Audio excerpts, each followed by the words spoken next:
Нусны нууц. Хамрын жижигхэн хамгаалалтын үйлдвэр. Сайн байцгаана өрхөм найзуудаа.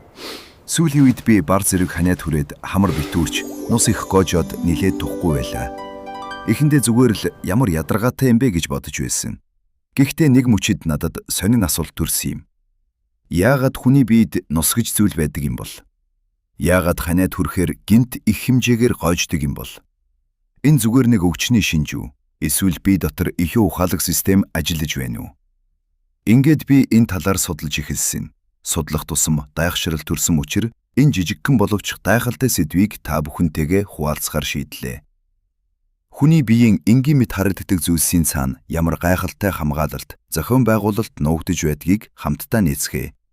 Ингээд эхэлцгээе. Хүн ханиад хүрээд хамар битүүрч нус гоожих үед ихэнхдээ ямар ядаргаатай юм бэ гэж боддог. Гэхдээ үнэндээ нус бол биеийн алдаа биш. Харин чиний төлөө өдөр бүр чимээгүй ажиллаж байдаг хамгаалалтын ухаалаг систем юм. Хамрын дотор талдны жижигхэн амьд хот байдаг юм байна. Энэ хотын хан нь хуурай биш, харин үргэлж чиглэг байдаг. Тэр чиглэг давхаргыг хамрын саст бүрхөвч хийдэг. Энэ саст бүрхөвч бол хүний биед гаднаас орж ирэх тоос, утаа, ним, вирус, харшид үүсгэж бодисуудтай хамгийн түрүүнд уулздаг хамгаалалтын хаалга юм. Энэ хаалган дээр хоёр чухал ажилчин байдаг. Нэгдүгээрх нь хундаг эсүүд. Эдгээр эсүүд жижигхэн хундаг шиг хэлбэртэй учраас ингэж нэрлэгддэг. Тэд мууцын гэдэг наардамхай бодис үйлдвэрлэнэ. Мууцын бол нусыг зүгээр ус биш, харин наардамхай, гулгамтгай, хамгаалах чадвартай шингэн болордог ол бодис юм. Хоёрдугаарх нь састын доорх булчирхайнууд. Эдгээр булчирхай хамрын састын доор байрлаж, усгахыг шингэн, давс, хамгаалалтын үүрэг, фермент, дархлааны бодисуудыг ялгаруулна. Ингээд хундаг эсийн хийсэн мууцын, булчирхайн ялгаруулсан шингэнтэй холилдоход бидний мэддэг нус үүсдэг байх нь. Энгийнээр хэлбэл нус бол ус, мууцын, давс, хамгаалалтын үүрэг, дархлааны бодисуудын хожмог юм. Нусны ихэнх хэсэг нь ус байдаг. Ойрог завар 95% нь ус. Үлдсэн хэсэг нь муцын, давс, уурэг, фермент, эсрэг бие, бага хэмжээний өөх тос зэрэг бодисоос бүрдэнэ. Гэхдээ тэр бага хэмжээний найрлага нь маш чухал. Учир нь тэнд биеийн хамгаалалтын нууц зэвсгүүд байдаг. Муцын нь тоос, вирус, нянг барьж авдаг наардамхай торшив аж ихнэ. Эсрэг бие нь гадны биетийг таньж саармужуулахад тусална. Лизоцим нь зарим нянгийн хананд нөлөөлж устгахад оролцоно. Лактоферин нь нян үржихэд хэрэгтэй төмрийг барьж тэдний өсөлтийг хязгаарлана. Харин дархлааны эсүүд халдварын үед нэмэгдэж, вирус, нянгийн эсрэг тулалдана. Тиймээс нус бол зүгээр нэг хамраас гардаг бохир зүйл биш. Энэ бол хамрын хамгаалалтын шингэн хуйг юм. Эндээс хамгийн сонирхолтой хэсэг эхэлнэ. Хүн өөрөө анзаарахгүйч хамар өдөр бүр их хэмжээний саст шингэн үйлдвэрлэдэг. Эрүүл үед хамар болон амьсгалын зам өдөрт ойролцоогоор 1 литр орчим саст ялгаруулдаг гэж үздэг. Зарим их сурвалжид энэ хэмжээ 1-2 литр хүч болно гэж тайлбарладаг. Ханиад, харшил, утаа, хуурай агаар, үргэслийн үед энэ үйлдвэрлэл бүрч нэмэгддэг. Ойролцоогоор тооцвол өдөрт 1 литр орчим, жилд 365 литр орчим, 70 жилд 25550 литр орчим, 80 жилд 29200 литр орчим.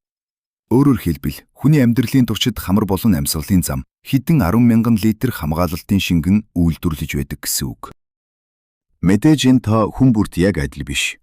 Хүйтмөр амьсгал, харшил, агаарын бохирдол, хуурай орчин, ханиад, томуу, синусийн өрүүсэл зэрэг нь нусны хэмжээг нэмэгдүүлж болно. Харин эрүүл тайван үед ихэнх нус маш чимээгүйгээр үйлдвэрлэгдэж, бас чимээгүйгээр цэвэрлэгдэж байдаг. Ихэнх хүн өдөрт бараг 1 литр нус үйлдвэрлэдэг гэдгээ мэдвэл тэгвэл тэр бүгд хаачдсан бэ гэж гайхна. Хариулт нь сонин. Ихэнхийг нь бид өөрсдөө мэдлгүй залгидаг. Хамрын дотор талд сармууслаг эсүүд гэж нэрлэгддэг маш жижигхэн хөдөлгөөнт бүтэц бий. Тэд яг жижигхэн цэвэрлэлийн сойц шиг ажилдаг. Нусанд баригдсан тоос, утаа, вирус, нянг ажмаар хамрын араар дамжуулан хоолойроо түлхэнэ. Дараа нь бид түүнийг анзааралгүй залгина. Залгигдсан саст хоол боловсруулах замаар орж, ходоодны хүчил болон хоол боловсруулах системээр задарч цэвэрлэгддэг. Тиймээс энгийн үед үйлдвэрлэгдсэн усны ихэнх нь хамраас гарахгүй. Харин хоолойроо урсаж, залгигдэж, ходоодонд ордог. Харин ханиад хүрэхэд үйлдвэрлэл огцом нэмэгдэнэ. Энэ үед би вирус, үр өслийн бодис, үхсэн эсүүд, поосонцрыг хурдан угааж гаргахыг оролддог. Тэгээд мосны хэмжээ ихсэж бид түүнийг анзаарч эхэлдэг. Өөрөөр хэлбэл ханиад хүрэх үед чийгэнд нус ихтэй болсон юм биш. Харин өмнө нь чимээгүй явж байсан цэвэрлэлийн систем илүү хүчтэй, илүү мэдэгдэм ажилдаж эхэлсэн хэрэг.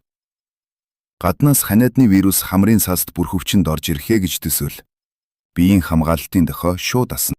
Анхаар гадны алдагч орж ирлээ. Цэвэрлэгийг нэмэлдүүл, хамрыг угааж ихэл, дархлааны багийг дууд. Тэгээд хамрын жижиг үйлдвэр онцгой горомж шилж гин. Саст бүрхөвч илүү их шингэн ялгаруулна. Хундаг эсүүд илүү их мөцсийн гаргана. Бурчирхаанууд хамгаалалтын бодисудаа нэмнэ. Ингэснээр хамар дотроо вирус, үр өслийн бодис, үхсэн эсүүд, тоосонцрыг угааж гаргахыг оролддог. Ийм учраас ханиад хүрэх үед нус их гоождөг. Өөрөөр хэлбэл хамар чинь эвдэж байгаа биш, харин ажиллаж байна. Эхэндээ нус ихэвчлэн тунгалаг, усархаг байдаг. Энэ нь бие гадны хардагчийг угааж гаргах гэж байгаагийн шинж. Дараа нь дархлааны эсүүд нэмэгдэхэд нус өтөрч, шар эсвэл ногоон өнгөтэй болж болно. Энэ нь заавал бактерийн халдвар гэсэн үг биш. Ихэнхдээ дархлааны эсүүд, ферментүүд, үр өслийн үлдэгдэхтэй холбоотой байдаг. Харин хамар битүүрхэн зөвхөн нус ихсснээс болдоггүй. Ханиадны үед хамрын саст бүрхөвч өрөвсөж, доторх жижиг судснууд өрөвсөж, салст хавдана. Ингэхээр агаар орох зам нарийсч, хүм хамар таг битүүрчлээ гэж мэдэрдэг. Тиймээс хамар гоожхон бие гадны зүйлсийг угааж гаргах гэж байгаа хэрэг. Хамар битүүрхэн саст бүрхөвч хавдаж, агаарын зам нарийссантай холбоотой. Найтаах нь хамрын гинтийн хамгаалалтын тесрэгт. Харин нус өтгөрх нь дархлааны тэмцэл идэвхтэй явагдаж байгаагийн нэг шинж байж болно. Үүнийг нэг хотын түүхээр төсөөлбөл илүү сонирхолтой. Хамар бол хүний биеийн хөлийн бомб. Агаар бол өдөр бүр орж ирдүү зочид. Тоос, утаа, вирус, нэм бол шалвартаар баригдах ёстой с жигтэй ачаа. Нус бол хамгаалалтын алдамхай тор. Сармууслэр эсүүд бол цэвэрлэлийн ажилчид. Найтаах бол онцгой байдлын дохио. Хамар гоожих бол их цэвэрлэлийн ажиллагаа. Энгийн үед энэ хөлийн бомбд тайван ажилдаг. Хамар өдөр бүр ойролцоогоор 1 литр хамгаалалтын шингэн үйлдвэрлэнэ. Гэхдээ ихэнхийг нь чи мэдрэхгүй. Учир нь цэвэрлэлийн ажилчид түүнийг аажмаар хоолой руу шилжүүлж, чи өөрөө анзааралгүй залгидаг. Харин ханиад хүрэх үед гадны дайсан олноор орж ирсэн тул хамгаалалтын систем бүх хүчээрээ ажиллаж эхэлнэ. Тиймээс нус ихсэж, хамар гоожиж, найтааж, заримдаа хамар битүүрдэг. Товчхондоо нус бол чиний бие. Би чамайг хамгаалж байна гэж хэлж байгаа хэл юм. Бид нусыг төвөг гэж хардаг.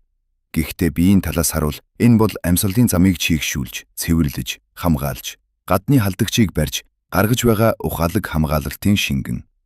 Тиймээс дараагийн удаа ханиад хүрээд нус гоожоход яагаад ийм их нус гараад байна вэ гэж уурлахын оронд дотроо нэг жижигхэн хамгаалалтын арим чиний төлөө ажиллаж байгааг санаарай. Нус бол өвчний хог биш. Нус бол хамрын хамгаалалтын шингэн хуйг. Ингээд өнөөдрийн хүний биеийн нэгэн жижигхэн боловч гайхалтай нууц энэ түрээд өндөрлөж байна. Бидний биед санамсаргүй зүйл бараг байдаггүй. Нус хүртэл өөрийн гэсэн зорилготой. Амьсгалын замыг чийгшүүлэх, тоос, утаа, вирус нянг барих, биднийг өдөр бүр хамгаалах. Дараагийн сонирхолтой нууцуудыг цаашдаа хамтдаа нээхийг хүсвэл бичлэгт лайк дарж, сувгийг сабскрайб хийж, мэдлэгт дуртай найзуудтайгаа хуваалцаарай. Өнөөдрийн мэдлэгийн аялалд хамт байсан танд баярлалаа. Дараагийн сонирхолтой нээлтээр дахин уулзцгаая.